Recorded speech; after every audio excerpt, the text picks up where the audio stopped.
Police officers.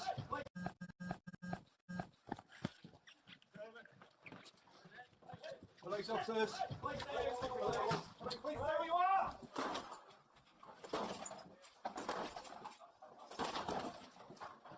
Police. There you are. Yeah, put down. Zimin, do you speak English? Okay, well, take a deep breath. My name's Stacey Woods, yes, Isabel Grosser from Met Police, okay? We believe you're Zimin Qian, okay? You're under arrest, you're going to be arrested for money laundering, Section 329 Proceeds of Crime Act. Police! Caught in bed, the Chinese woman at the centre of the UK's biggest ever cryptocurrency seizure. After several years on the run, police finally arrest Qian Zhimian. The Chinese crypto queen pled guilty to money laundering, and that's kicked off a struggle over who gets to keep the seized Bitcoin. So, how did she end up in the UK? And are her investors ever going to see their money again?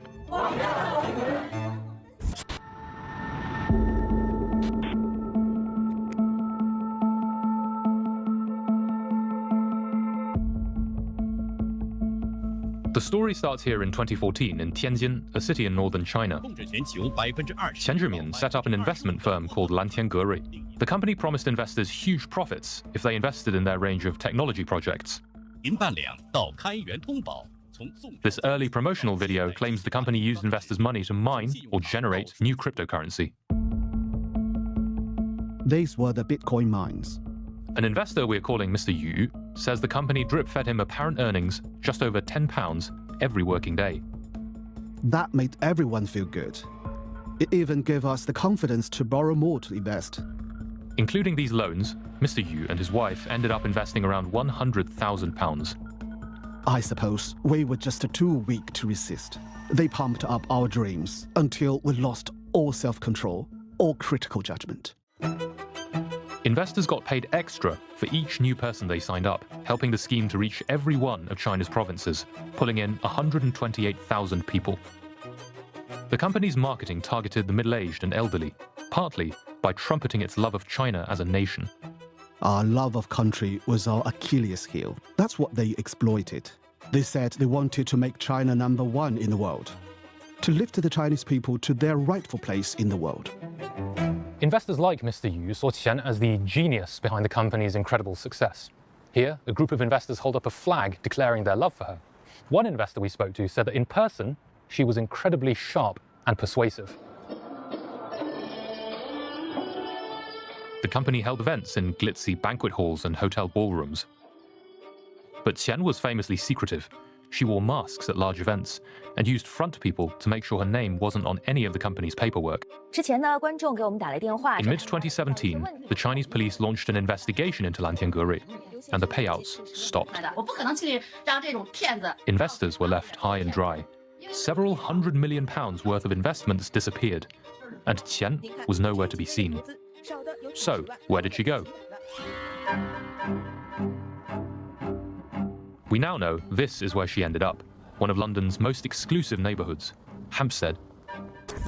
She had arrived on a fake passport under the alias Yadi Zhang. One of the first things she did, posing as an antiques and diamond dealer who'd made her fortune in East Asia, was to rent this property for about £17,000 a month. In her guise as an international businesswoman, she recruited a former takeaway worker, Wen Jian, as her personal assistant.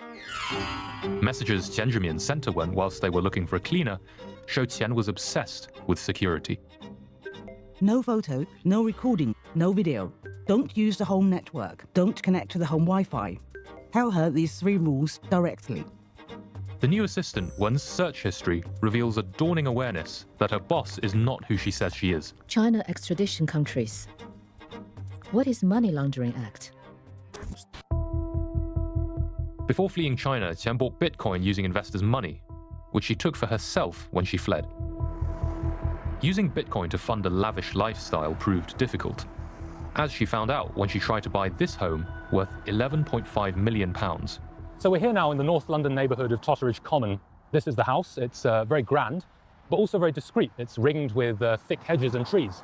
Now, when she tried to pay for the property with Bitcoin, her lawyers asked what the source of the Bitcoin was, to which she was unable to give a convincing answer. and that raised their suspicions. UK legislation aimed at tackling money laundering led Qian's solicitors to identify a potential compliance issue with her Bitcoin wealth.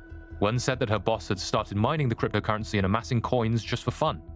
But a check of the blockchain, the public ledger, proved that the story didn't add up. Solicitors alerted the police, and in late 2018, they raided the Hampstead mansion.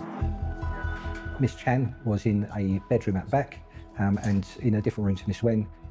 Very large house, fairly messy, and there was cash almost everywhere. Thousands of pounds, bundles of £20,000 here, £12,000 there, envelopes with money in.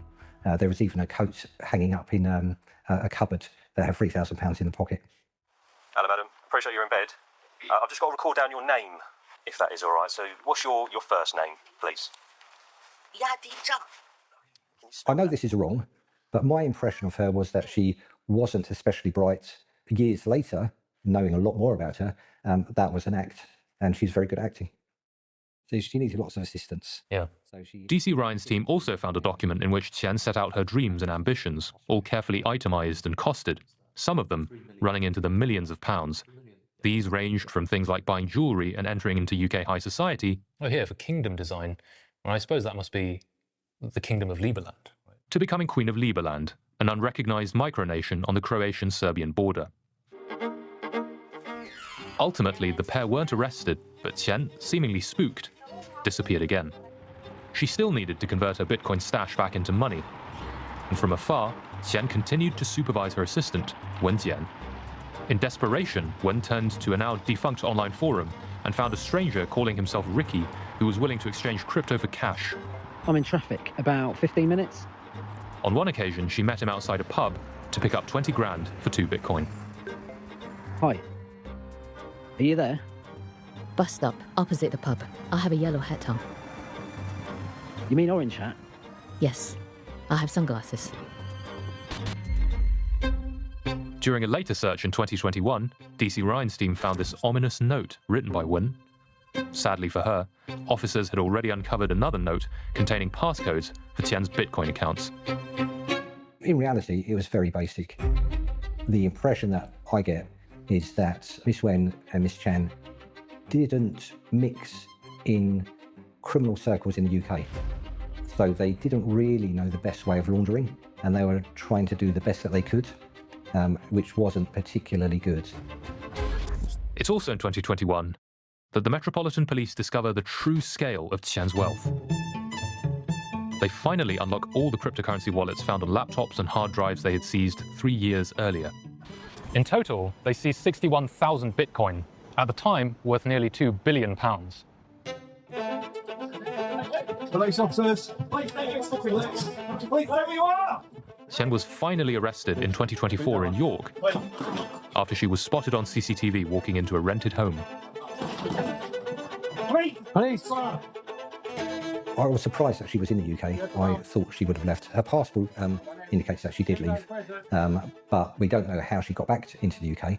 She was very meek.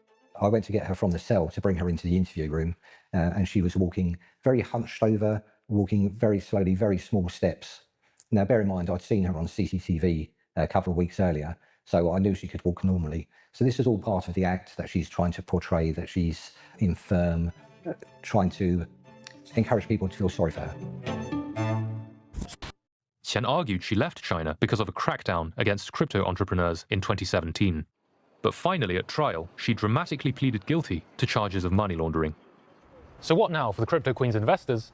And what will happen to the 61,000 Bitcoins seized by the Metropolitan Police?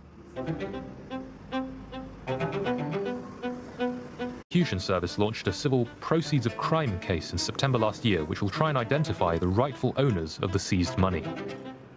The difficulty with this case is that it's very hard for the victims to prove their claim to the money. Lawyers representing victims have told us that only a tiny fraction of the total number of victims have actually stepped forward. And so last month, the CPS revealed that it was thinking about setting up an unprecedented compensation mechanism. But it's unclear if victims would get back the initial value of what they put in, or if they could also claim the massive rise in the value of that investment, given the price of Bitcoin has grown around 20 times since 2017.